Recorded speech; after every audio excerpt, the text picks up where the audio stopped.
लग गया बस वैक्सीनेशन। बोलो बेटा, बोलो बेटा, माँ से ठीक रहता है बच्चा। जैसे बच्चा रोए वैक्सीनेशन लगती है, माँ को बोलना चाहिए। आइज देखना घर जाके जब बच्चा आँख खोलता है। आज इसका वेट किया है, वेट करना और रूम में जाके करना, ठीक है। जब आँख खोलेगा तो जॉन्डिस। देखो बताओ अपने बारे में बताओ। 41 वीक पे हुआ। हाँ, क्या थी तुम्हारी EDD क्या थी? 2 दिसंबर। और ये हुआ 10 को। ये 10 को। 9 को पेन्स हुए। हाँ, 10 को लेबर पेन नहीं आ रहे थे, फिर 2 दिन में लेबर पेन हुए, फिर नॉर्मल सिजेरियन सब हो गया। लेकिन ट्राई किया, फिर बेबी के टांकों में तुम्हारे हमने नीचे इतना तैयार ट्राई कर लिया कि टांके भी लगा दिए है ना, कि चलो जगह खुली होगी, हो जाएगी डिलीवरी। लेकिन फिर समझ आया कि बेबी का हेड बड़ा है। लेकिन अब टांकों में दर्द है कि पेट वाले टांकों में दर्द है? वैसे दोनों टांके हैं तुम्हारे? दोनों। ये रेयर केस होता है, कम से कम 20 साल बाद मेरे साथ हुआ है ये। नीचे वाले ऑलमोस्ट बिल्कुल ठीक हो गए हैं, उनमें भी कोई दर्द नहीं है? उनमें कोई दर्द नहीं है। पेट वालों में बहुत हल्का सा है, जब मैं अगर अभी तुमसे पहले कोई कह के गई है कि मेरी सारी फ्रेंड्स सिजेरियन इसलिए कराती हैं कि डिलीवरी बहुत पेनफुल है। एपिड्यूरल लगा था? हाँ, क्या पेनफुल था? नहीं था, मतलब ना डिलीवरी पेनफुल है और ना हाँ, सिजेरियन पेनफुल है। हाँ, दोनों ही बराबर है। वेरिएबल हो गया था एपिड्यूरल के बाद। बात सेकंड डिलीवरी में बहुत फर्क है, और है फर्क। नॉर्मल होती तो नेक्स्ट डे 10 को हुई थी, 11 को ही चली जाती। हाँ। और अभी तो सब घर केयर करता है, चलो नहीं फर्क पड़ता। लेकिन नेक्स्ट जल्दी नहीं कर सकते, स्पेशली जिनकी एज ज़्यादा है, जिनकी 35 हो गई है। नेक्स्ट ईयर करो नॉर्मल डिलीवरी हुई है तो। और वो तो और भी इजी होगी तुम्हारी, नेक्स्ट इजी होगी क्योंकि तुम्हारा सेकंड की तरह होगी ना, फर्स्ट की तरह ही हो गई ये तो जो अंदर ओपनिंग खुलनी थी वो एक बार पूरी खुल गई 100%। ठीक है, नेक्स्ट टाइम वो सेकंड की तरह बिहेव करेगा, आते ही डिलीवरी हो जाएगी। तो ऐसे सिजेरियन के बाद नॉर्मल बड़े आराम से होती है, और जो बिना पेन के सिजेरियन होते हैं उनके बाद नॉर्मल नहीं होती, क्योंकि उनका फिर वो पहली बार की तरह होता है, और प्रीवियस सीजन की वजह से पहली बार की तरह वेट नहीं कर सकते। तो जो तुम्हारा वेट करना वसूल है अगर नेक्स्ट नॉर्मल हो जाए। ठीक है। किसी में पेन नहीं है भाई, पेन रिलीफ इतना अच्छा है आजकल, पेन का तो टॉपिक ही खत्म। मेंसेस में जो पेन होते हैं उसमें भी गोली खाओ, लोग खाते ही नहीं, डरते रहते हैं बिना बात के। इसका डिस्चार्ज अब तुम्हारी सेकंड जल्दी से नहीं हो सकती, बस ये तुम्हारी एज कितनी है? 27। तो छोटी एज है तो कोई इतना फर्क नहीं है। लेकिन फर्क हो जब बच्चा, तो हमें बचाना ही है ना। अगर ऐसे उस पर जोर डाल के तो करना ही नहीं है। तो चाहे एज ज़्यादा हो, अगर तो फंस गए तो कोई बात ही नहीं है, लेकिन प्लान करके करना है। और एज 35 हो गई है तो नॉर्मल और ज़रूरी है। IVF है तो नॉर्मल और ज़रूरी है। अच्छा, IVF में नॉर्मल क्यों नहीं हो सकती? भी बच्चे को क्या पता मैं IVF से हूँ कैसे हूँ। एक्सरसाइज पूरी करो। हाँ, कि प्रेशियस की, ये जो प्रेशियस नहीं है क्या बाकी बच्चे? हर बच्चा प्रेशियस है, जो बिना IVF के वो प्रेशियस नहीं है।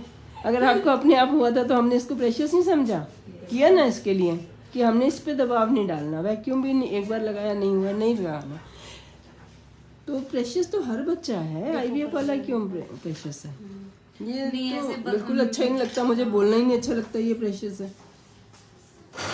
सब प्रेशियस है हमारे लिए। वो पुराना ज़माना थोड़ी है कि भाई हर साल बच्चे हो रहे हैं, चलो कोई बचा ना बचा। अब हम जब इतना कुछ कर ही रहे हैं तामझाम, तो हर बच्चा ठीक जाना चाहिए। अपनी कोशिश तो यही है ना, बाकी तो जितना अपने हाथ में नहीं है वो तो मजबूरी है। अब ये तुम्हारे ये नहीं करते, सिजेरियन करके घर चले जाते हैं और 2 महीने बाद फिर प्रेगनेंसी करके आ जाते हैं। IVF वाले सोचते हैं हमारा तो अपने यहाँ होएगा ही नहीं, और हो जाता है क्योंकि टेंशन खत्म होगी, बच्चे के साथ अपना प्यार उमड़ रहा है, 2-3 महीने में फिर हो जाती है, प्रिकॉशन ले ही नहीं रहे, तो वहाँ फंस जाते हैं लोग, जो मैं देख रही हूँ। तो ये एवरी 3 मंथ्स कॉन्ट्रासेप्शन के लिए है। ये एवरी 6 मंथ्स है। विटामिन D, हाँ, जिससे आप अंदर रहते हो सिजन के बाद, उससे आपके दर्दें होती हैं। सिजन के बाद भी नहीं होती अगर आप चलते फिरते रहो। अब जो एक्टिव है आप चल फिर रहे हो अभी सिजन के बाद भी, क्योंकि पहले एक्टिव थे। जो नॉर्मल की ट्राई करता है उसमें इतनी वीकनेस ही नहीं आती। ये कॉन्ट्रासेप्टिव इंजेक्शन है, पहला आपको 6 वीक्स पे लगेगा। जब तक तो परहेज रखना 40 दिन, फिर ये लगवा के जाना। जनवरी 27-28 तक लगा देना। वैक्सीनेशन के लिए आओगे ना 100 महीने पे इसकी। मतलब महीने बाद लगवा सकते हो ना। हाँ, महीने बाद भी लगवा सकते हो। ये आयरन खाना है। 1 महीना आयरन खाना, कैल्शियम जब तक आप बेबी को फीड करा रहे तब तक खाते रहोगे, ठीक है। दूध पीना है, डाइट सेम चलेगी। ये आयरन B12 खाना है। सब दलिया खिचड़ी नहीं, नॉर्मल डाइट। ये भी 40 डेज तक आपका चलेगा। फ्रूट और कैल्शियम जो है वो तो जब तक दूध पिलाओगे, 1 गोली रोज की। अभी मैं 3 महीने के लिए लिख रही हूँ। 3 महीने बाद फिर इंजेक्शन लगवाने आओगे। 3 महीने बाद इंजेक्शन लगवाने आओ। 3 महीने 100 गोलियाँ खरीद लो ताकि पता भी रहे 3 महीने कब खत्म हो गए। ये लगवा के ना अभी 1 महीना ही आयरन खाओ। कैल्शियम बेशक ना खाओ, सुबह शाम दूध पीना है। आयरन से 4 घंटे पहले दूध पीना है और 4 घंटे बाद दूध पीना है, ठीक है।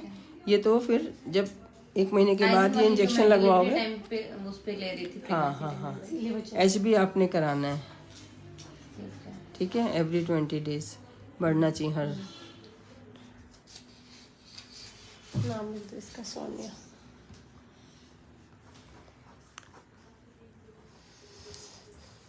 ठीक है, ये बताना था हमें कि डिपो-प्रिविर है। ये डिलीवरी सिजेरियन के बाद ना जरूरी है। प्रीवियस सिजेरियन हो गया ना, अब तो वीक के बाद इंजेक्शन लगेगा ताकि आपके अगले 6 महीने प्रेगनेंसी नहीं होनी चाहिए। बाय करता खड़े होके दिखाना बिना सहारे। देखो सिजेरियन के बाद ना सिजेरियन के टांकों में दर्द है ना दूसरे टांकों में दर्द है। जब हमने बाल धो लिए, जब आपने बोबरन की गोली खाई ली तो ना उस टांकों में दर्द है और ना ही शरीर ढीला होने देते हैं हम लोग। टांके लगाते इसलिए कि शरीर ढीला ना हो। इतनी मिसकंसेप्शन नॉर्मल डिलीवरी से इतना डराया हुआ है, मूवी वालों ने डराया हुआ है। पता नहीं कितने दर्द होते हैं। फिर जो रील्स बनाते हैं, फिर माँ को ग्लोरीफाई करने के लिए उसने इतना दर्द था। क्या दर्द खुशी खुशी है, इससे बड़ी तो खुशी नहीं है। ये खुशी के दर्द है हो जाए, लेकिन फिर एपिड्यूरल है वो कोई बताता नहीं है, इसलिए मैं बताती हूँ। पहले इतना डरा देते हैं कि होगी ही नहीं है। हाँ होगी तो अगले दिन होगी ना, ऐसे नहीं है आज शुरू है। फिर ये मेरा शेयर करो ताकि ये गलत चीज़ निकले। छोटे से काम को इतना बड़ा बनाया हुआ है। प्रेगनेंसी हो रही मतलब लड़की जब से बड़ी होती है 12 साल की उम्र से परेशान ही रहती है। पहले सोचती है मैं PCOD हो रहा है उसका, तभी जब किसी का भी PCOD आए तो थायराइड टेस्ट कराओ। उसकी हाइट भी रुक जाती है, वेट बढ़ता है और होता बॉर्डरलाइन थायराइड है और वो समझती रहती है PCOD है। ये सब 100 साल पुराना ट्रीटमेंट आज लेटेस्ट में चल रहा है। मैं इससे परेशान हूँ। जो बातें 100 साल पहले थी आज उसको कैश कर रहे हैं। सही बात, पुराने कोई वो रिपीट करते रहते। पहले तो ये था कि बंदा अपने आप ही ठीक हो जाता था। 1-2 साल तंग रहा, जड़ी बूटी खाई, ठीक होना ही था भाई। धीरे धीरे थायराइड वाले सफ़र करते हैं। थायराइड भी पहले कम नहीं होता था, लेकिन जो हमें दिखते थे ना मोटे लोग हैं बिना ही खाए हमें, तो वो सब थायराइड वाले थे। थायराइड के बाद तो मैं इतनी खुश हूँ कि मतलब वो सारी प्रॉब्लम ही सॉल्व हो गई विटामिन D और थायराइड से। तो बंदा एक्टिव रहे और थायराइड उसका डिटेक्ट हो जाए बस। और इतनी इसको अवॉइड नहीं करना कि नहीं खानी। तुम खाती हो? नहीं खाती। तुम तो नहीं खा रही ना। हाँ तुम्हारा तो ऐसे ही खाना अच्छा पीना खा के बढ़ गया। बाय कर दो फिर से।